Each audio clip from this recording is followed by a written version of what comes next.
വൈക്കം മുഹമ്മദ് ബഷീർ 1908 ജനുവരി 19 കോട്ടയം ജില്ലയിലെ വൈക്കത്തിനടുത്ത് തലയോലപ്പറമ്പിലാണ് ബഷീർ ജനിച്ചത്. അച്ഛനമ്മമാർക്ക് ഏറ്റവും ഇളയവനായിരുന്നു ബഷീർ. ബാല്യകാലസഖി, ശബ്ദങ്ങൾ, പ്രേമലേഖനം, പാത്തുമ്മയുടെ ആട്, മതിലുകൾ, ന്റുപ്പൂപ്പായ്ക്കൊരാനയുണ്ടായിരുന്നു, മുച്ചീട്ട് കളിക്കാരന്റെ മകൾ, ആനവാരിയും പൊൻകുരിശും, മാന്ത്രിക പൂച്ച എന്നിവ ബഷീറിന്റെ പ്രധാന നോവലുകളാണ്. ജന്മദിനം, അനർഘനിമിഷം, ആനപ്പൂട, ഭൂമിയുടെ അവകാശികൾ, ഓർമ്മക്കുറിപ്പ് തുടങ്ങി അനേകം ചെറുകഥകളും എഴുതിയിട്ടുണ്ട്. 1982 അദ്ദേഹത്തെ രാജ്യം പത്മശ്രീ നൽകി ആദരിച്ചു.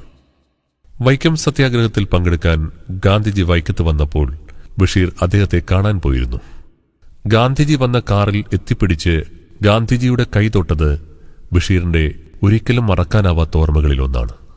പിന്നീട് തന്റെ രചനകളിൽ ബഷീർ അത് കുറിച്ചിട്ടിട്ടുമുണ്ട്. 1930 ഉപ്പ് സത്യാഗ്രഹത്തിൽ പങ്കെടുക്കുവാൻ ബഷീർ മലബാറിലേക്ക് പോയി. അവിടെ വെച്ച് ബഷീറിനെയും സംഘത്തെയും പോലീസ് അറസ്റ്റ് ചെയ്ത് 3 മാസം കണ്ണൂർ ജയിലിലടച്ചു.